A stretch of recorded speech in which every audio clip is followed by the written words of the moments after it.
All right, today we're going to introduce a new product, the Hunterworks Can-Am belt change tool. Our opinion, the best on the planet, considering what we've had to be using before now. But before we get into that, check out our belts. Again, best on the planet.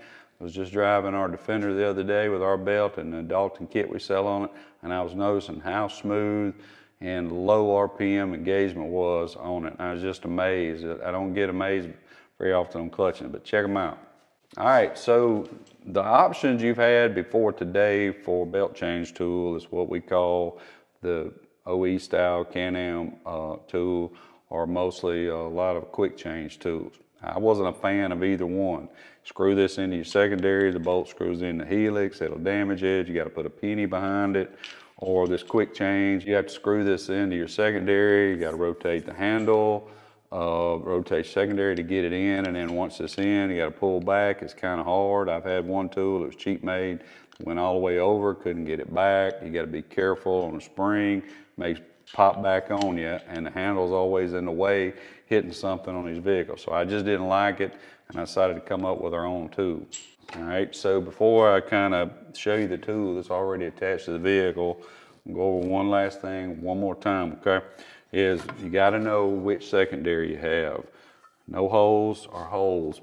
And so when you're choosing the options at the bottom of the page, make sure that you know that. The no hole is a 2-roller, holes is 3-roller. So here it is installed. We have a plug, and we also have made it to where if it got stuck in there, you could get a wrench on it and get it off, because sometimes the threaded hole gets really dirty and it's hard to get out. But we have the plug, the stem, what we call the bail. Here's one loose. This is a smaller one for the 2-roller. Slides over the stem, have a little plastic spacer and a handle.